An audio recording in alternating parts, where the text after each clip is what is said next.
ಮಾಡಿದ ಕೇಂದ್ರ ಸರ್ಕಾರಕ್ಕೆ, ಬೆಲೆ ಏರಿಕೆಯನ್ನು ಮಾಡಿದ ಕೇಂದ್ರ ಸರ್ಕಾರಕ್ಕೆ.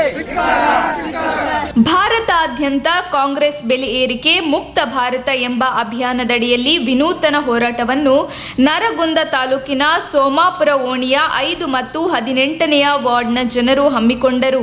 ಎಐಸಿಸಿ ಮಾನವ ಹಕ್ಕುಗಳ ಘಟಕದಿಂದ ಅಧ್ಯಕ್ಷರಾದ ಶಿವಾನಂದ ಮಾಯಣ್ಣ ಕಾರ್ಯಕ್ರಮದ ನೇತೃತ್ವ ವಹಿಸಿ ಮಾತನಾಡಿ, ಬಿಜೆಪಿ ಸರ್ಕಾರ 10 ದಿನದಲ್ಲಿ 11 ಬಾರಿ ಪೆಟ್ರೋಲ್ ಬೆಲೆಯನ್ನು ಏರಿಕೆ ಮಾಡಿದೆ. ಇದೊಂದು ಸುಲಿಗೆ ಸರ್ಕಾರ ಎಂದು ಆಕ್ರೋಶ ವ್ಯಕ್ತಪಡಿಸಿದರು. ರೈತರಿಗೆ ರಸಗೊಬ್ಬರಗಳ ವರ್ಷಕ್ಕೆ 2,20 ಲಕ್ಷ ಟನ್ ಅವಶ್ಯವಿದ್ದು 2,300 ಲಕ್ಷ ಕೋಟಿ ರೂಪಾಯಿ ಹೆಚ್ಚುವರಿ ರೈತರಿಂದ ವಸೂಲಿ ಮಾಡಿದೆ. ಇದೊಂದು ಜನ ವಿರೋಧಿ ಸರ್ಕಾರ ಎಂದು ಆಕ್ರೋಶ ವ್ಯಕ್ತಪಡಿಸಿದ ಅವರು, ಕೂಡಲೇ ಪೆಟ್ರೋಲ್, ಡೀಸೆಲ್, ಗ್ಯಾಸ್ ಬೆಲೆಗಳನ್ನು ಇಳಿಕೆ ಮಾಡಬೇಕು ಎಂದು ಒತ್ತಾಯಿಸಿದರು.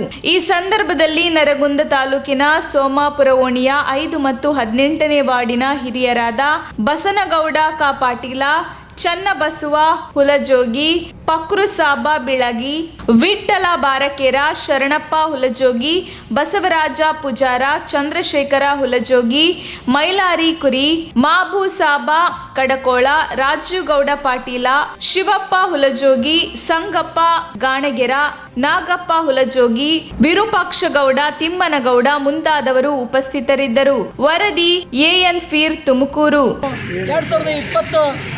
2021 ನವೆಂಬರ್ ತಿಂಗಳಿಂದ ಹಿಡಿದು 2022ರ ಫೆಬ್ರವರಿ 15ರವರೆಗೂ ಯಾಕೆ ನೀವು ಏರಿಕೆ ಮಾಡಲಿಲ್ಲ?